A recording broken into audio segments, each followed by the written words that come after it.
The silver ship moved slowly through the dark space between stars.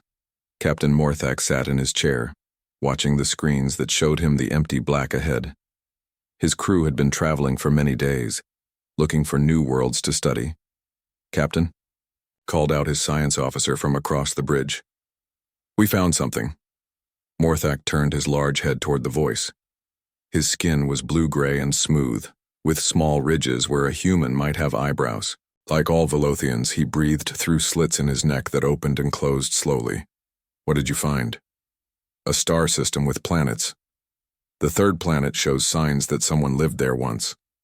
The captain stood up and walked to the science station.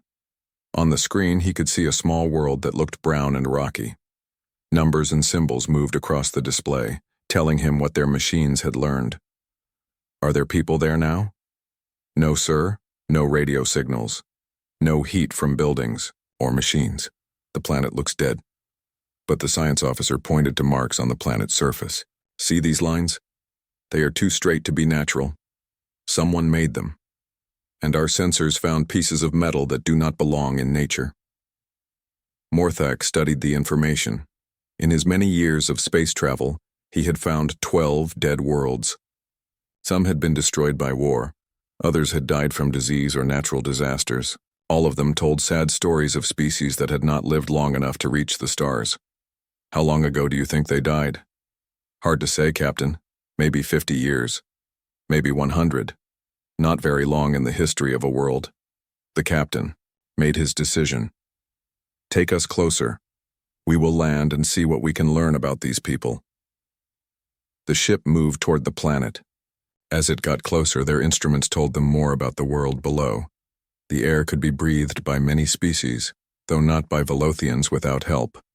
The temperature was cold but not deadly. There was water, though not much. "Strange," said the science officer. "This world could support life, but we see no signs of any living things. No plants growing wild, no animals. Perhaps whatever killed the people killed everything else too." What the Velothians could not know was that far. Below them, hidden in caves and underground rooms, 47 humans watched their ship approach. The humans had been watching the sky for 3 years, waiting for visitors they hoped would never come. Jinwoo pressed his eye to a small device that let him see far distances. The alien ship was beautiful in a way that made him feel sick. It reminded him of the ships that had attacked Earth's colonies, burning cities and killing millions. "How many?" asked Hyejin, her voice barely louder than breathing. "Hard to tell. The ship is smaller than the ones that hit us before. Maybe 20 or 30 of them." Around them, other colonists checked their weapons. These were not the advanced energy guns they had once carried as soldiers. Those had been lost when they fled Earth. Now they had simple rifles that fired metal bullets, weapons they had built themselves from pieces of their crashed ship. "Same plan as always?" asked Dongmin. Jinwoo nodded. "Let them think we are all dead. Let them get comfortable, then we show them what dead looks like." The colonists had learned hard lessons in their 3 years of hiding. The first lesson was that being friendly to aliens got you killed. The second lesson was that aliens always underestimated humans. The third lesson was the most important. It was better to be thought dead than to be hunted. Above them, the Velothian ship settled into the atmosphere. Captain Morthak watched his screens as they flew over the planet's surface. Below, he could see the remains of what had once been a settlement.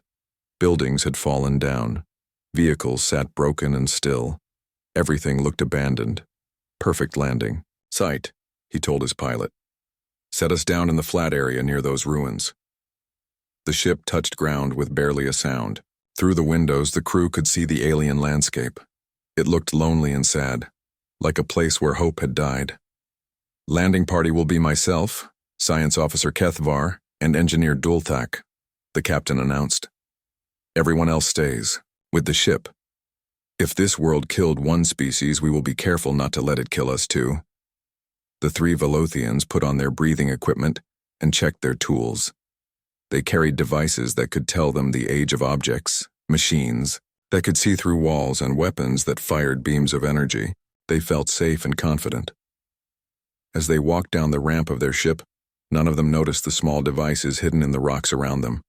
They did not see the tiny cameras that watched their every move. They could not hear the whispered voices in the caves below, counting their steps and planning their deaths. The Velothians spread out across the ruins, excited to learn about this dead civilization. They took pictures and measurements. They collected samples of metal and stone. They talked to each other about what they were finding, their voices carried by radio waves that the hidden humans intercepted and recorded. Primitive, but interesting, Captain Morthak said as he examined a broken machine. They had just learned to work with metals, probably died before they could develop space travel. He had no idea that the people who built these machines were watching him through rifle scopes, counting his heartbeats, waiting for the perfect moment to teach him what primitives could do. The three Velothians walked through the broken settlement, like tourists in a museum. Captain Morthak knelt beside a twisted piece of metal that had once been part of a building. His scanner beeped softly as it analyzed the material. Interesting, he said to his companions. They used iron mixed with carbon, very basic metalworking. These people were just learning to build with metal when they died. Science Officer Kethavar picked up a broken tool from the ground. It was simple and crude, made by hammering metal into shape. Look at this. No energy sources, no advanced materials. They were still using their hands to make everything. Engineer Dulthak laughed, a sound like air being let out of a balloon. My children make better tools in school. How did such primitive people even survive long enough to build a settlement? What they did not know was that 300 meters away, Subin lay on her belly behind a pile of rocks. She had been in this same position for 2 hours, waiting. The rifle in her hands was one she had built herself from parts of their crashed ship. It was ugly and simple, but it could put a bullet exactly where she aimed it. Through her scope, she watched the blue-skinned alien captain stand up and brush dirt from his knees. She could see the breathing device on his face, the tubes that carried air to his lungs. That would be her target. In her earpiece, she heard Jinwoo's quiet voice. All teams ready? Around the settlement, hidden in holes dug into the ground and behind piles of rubble, 8 other colonists whispered back their answers. They had practiced this moment many times, using broken furniture as pretend enemies. Now the practice was over. Remember? Jinwoo said. These are not the same aliens who attacked Earth. But we do not know if they are friends or enemies. We cannot take chances. Subin put her finger on the trigger. The alien captain was looking at something in his hands, not paying attention to anything around him. Perfect. The rifle cracked like thunder in the quiet air. The bullet hit the captain's breathing mask and shattered it into pieces. Purple liquid sprayed everywhere as the alien fell backward, making horrible choking sounds. The other 2 aliens froze for a moment, not understanding what had happened. That moment was all the humans needed. Sang-ho jumped up from a hole in the ground right next to Engineer Dulthak. In his hands was a bomb made from chemicals they had found in their crashed ship. He threw it at the alien's feet and dove back into his hole. The explosion was not large, but it was loud and bright. The alien engineer screamed and fell down, his legs twisted and broken, his advanced tools scattered across the ground, some of them sparking and smoking. Science Officer Kethvar ran toward his ship, shouting into his radio. But young Sik had been waiting for this. He had spent 2 days crawling through the rocks to get close to the alien ship. When the shooting started, he was ready. The bomb he placed under the ship's communication dish was bigger than the others. When it exploded, pieces of metal flew through the air like deadly rain. The alien ship's radio went silent forever. Kethavar stopped running and looked back at his broken ship. His captain was dying on the ground, purple blood coming from his mouth. His engineer was crying out in pain, unable to stand. Their radio was destroyed, and he was alone on a world that had seemed empty and safe. "Attention, aliens," came a voice from hidden speakers around the settlement. The voice spoke in perfect Velothian language, which shocked Kethvar more than the shooting had. "Welcome to New Busan Colony. Population is classified information. Our mood today is not friendly." Kethvar pulled out his energy weapon and pointed it at the empty air. "Who are you? Show yourselves." "We are the people you thought were dead," the voice answered. We have been watching you since you entered our star system. We heard you talking about how primitive we are. We heard you laughing at our simple tools." The alien looked around frantically, trying to see where the voice was coming from. Behind him, his captain had stopped making noise. The purple blood had stopped flowing. "Your captain is dead," the voice said, as if reading his thoughts. "Your engineer will die soon unless he gets help. Your ship cannot call for rescue. You have a choice to make." "What choice?" Kethavar shouted. From holes in the ground and from behind piles of rocks, humans began to appear. They moved slowly and carefully, their simple weapons pointed at him. Their faces were hard and cold, like people who had seen too much death. Jinwoo stepped forward, his rifle held ready to fire. Behind him came Hae-jin and Dong-min, then others. They formed a circle around the surviving alien, but stayed far enough away that he could not reach them with his energy weapon. "The choice is simple," Jinwoo said in the alien's language. "You can try to fight us with your fancy weapon. You might kill one or two of us before we kill you. Or you can put down your weapon and answer our questions." Kethavar looked at the faces around him. These humans did not look primitive anymore. They looked like soldiers who had been fighting a war for a long time. They looked like people who knew exactly how to kill. His energy weapon suddenly felt very heavy in his hands. Science Officer Kethavar dropped his energy weapon and raised his hands above his head. The circle of humans moved closer, their simple rifles never wavering from his body. Jinwoo stepped forward and kicked the alien weapon away. "Smart choice," Jinwoo said. "Now we talk." But before anyone could speak, a loud beeping sound came from the alien ship. Red lights flashed on and off through the broken windows. Engineer Dolthak, still lying on the ground with his twisted legs, managed to speak through his pain. "Emergency. Beacon," he gasped in his own language.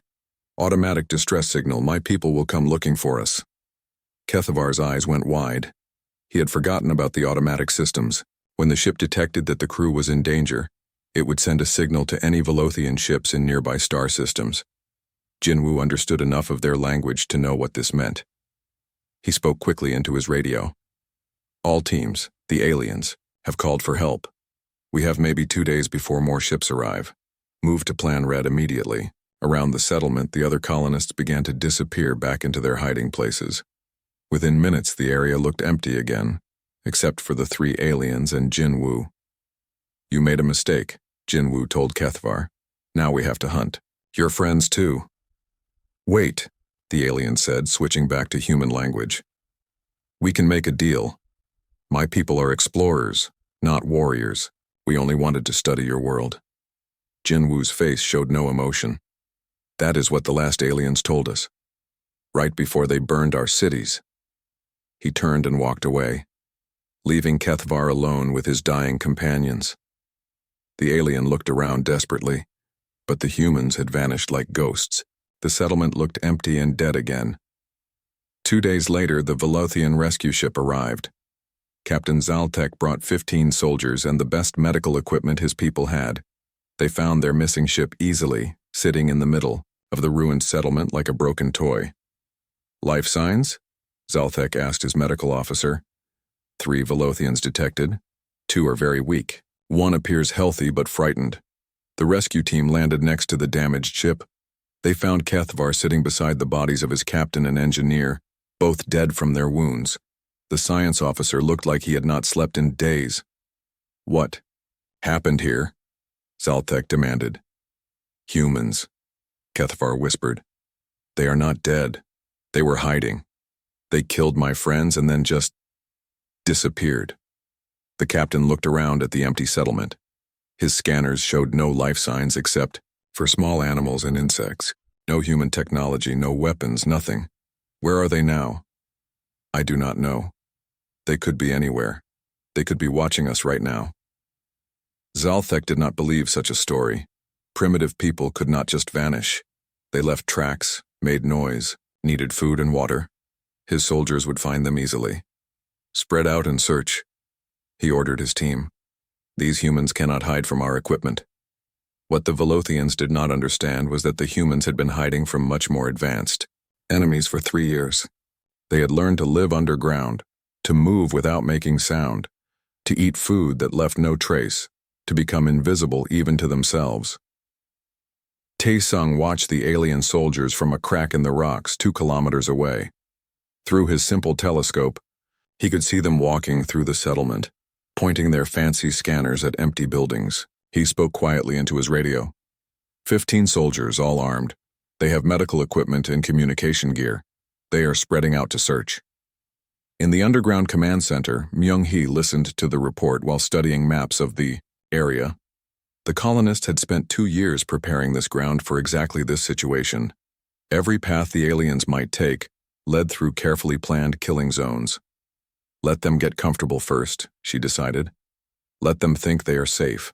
Then we start picking them off one by one. The alien soldiers searched for 6 hours without finding any sign of human life.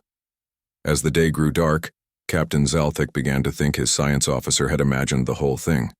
Perhaps the deaths had been an accident, and fear had made Kathvarsi enemies where none existed. Set up camp, he ordered. We will search more tomorrow, but I think this world is as dead as it appears. The Velothians made their camp in the center of the settlement, thinking the open space would keep them safe from surprise attacks. They posted guards and set up their advanced warning systems. Their technology could detect movement from a kilometer away. But the humans did not need to move close to kill. So Young had built her rifle to fire very small bullets very fast and very far. She could hit a target from 2 kilometers away, farther than the alien sensors could detect her. As the aliens settled in for the night, she found a comfortable position on a hilltop and began to wait. At midnight, when the guards thought they were safe, the killing began. The first alien soldier simply fell over, a tiny hole in his forehead. His companions did not even hear the shot that killed him. The Velothian camp erupted in chaos as the first soldier fell. Captain Zalthek shouted orders while his remaining men scrambled for cover behind their equipment. Their advanced scanners swept the darkness, searching for the enemy that had killed their friend. Anything? Zalthek called to his sensor operator. Nothing, sir. No heat signatures, no movement. The shot came from somewhere beyond our detection range.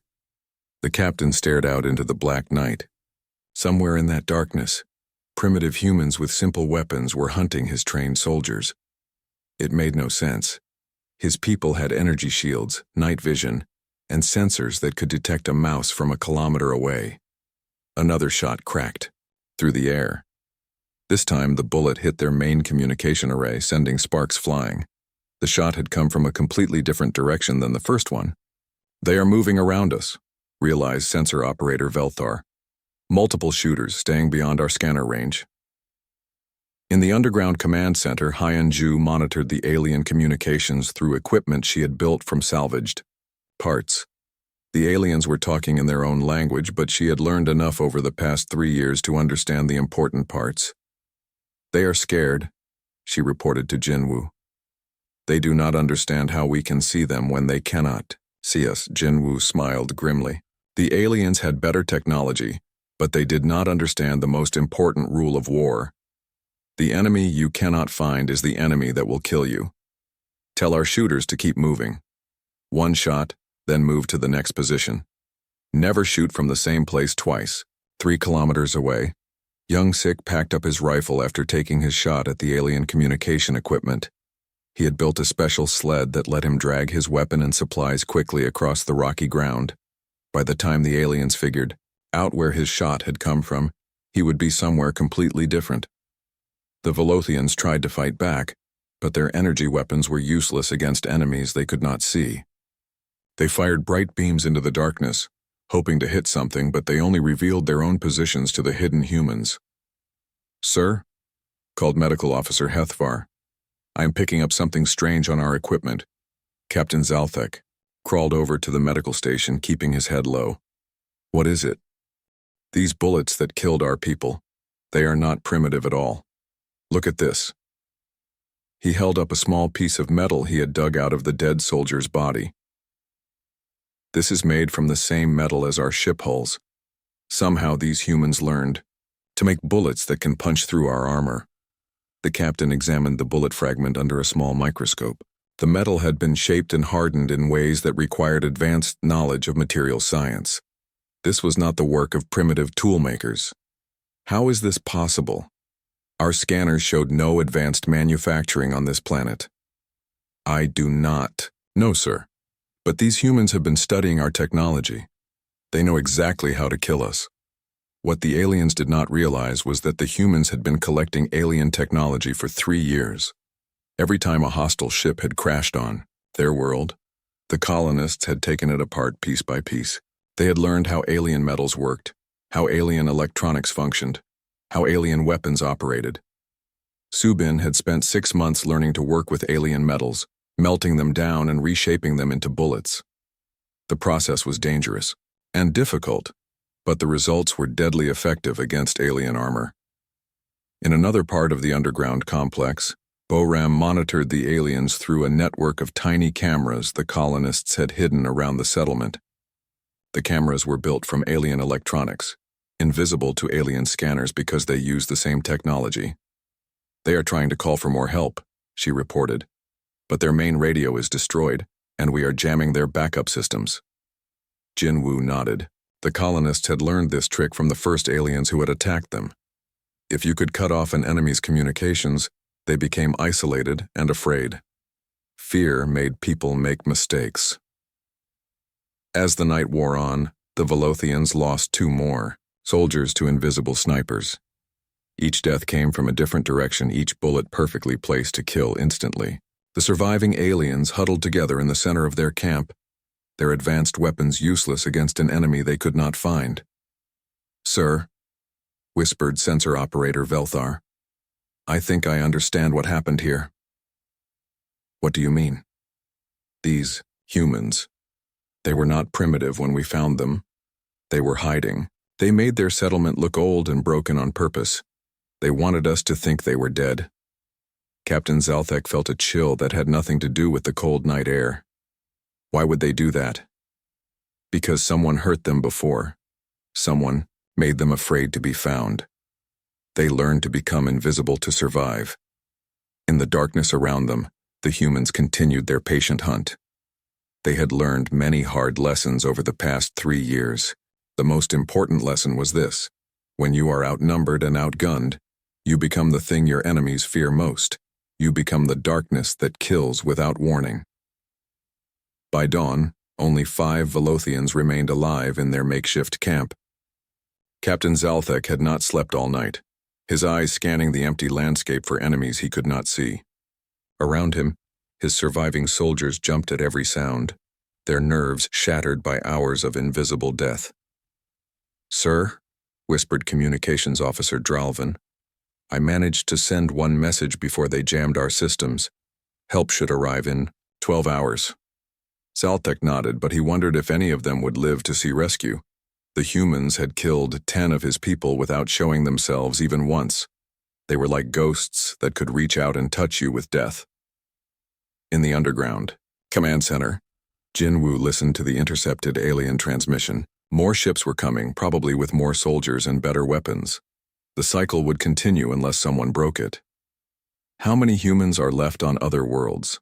asked Heejin quietly. Jinwoo shrugged.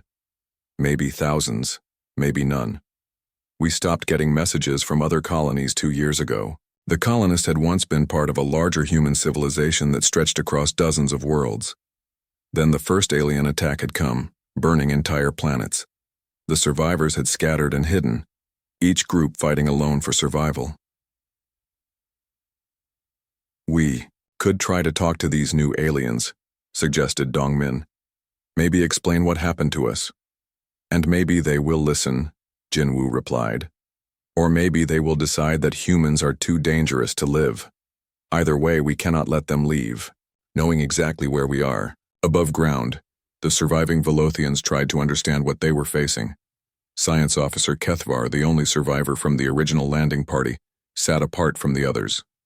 He had been thinking about the past 3 days, trying to make sense of what had happened.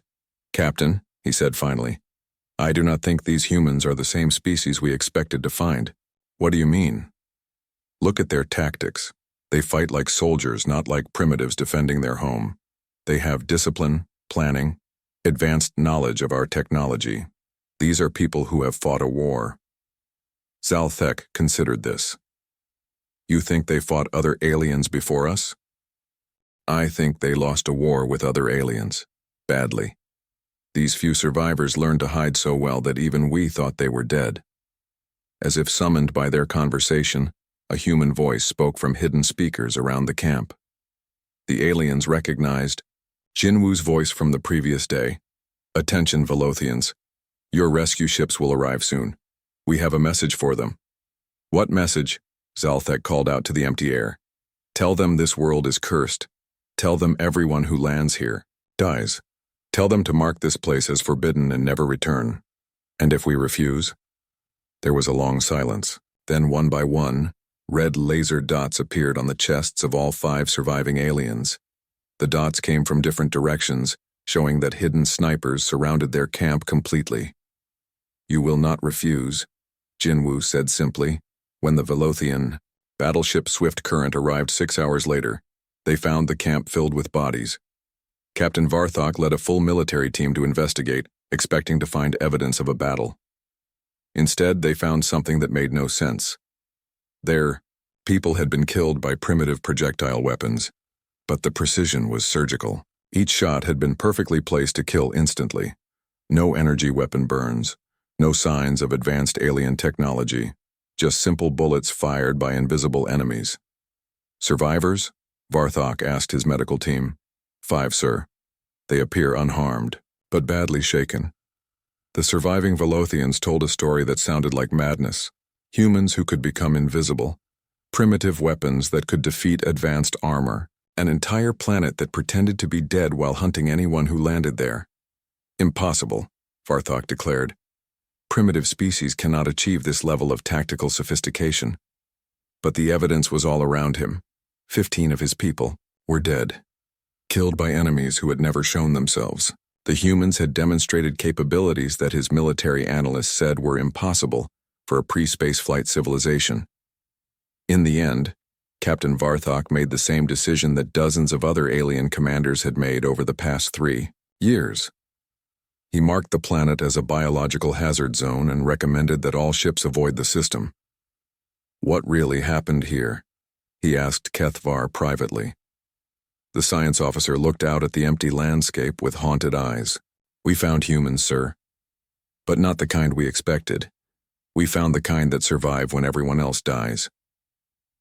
The Velothian ships left that same day, taking their dead and their fear with them.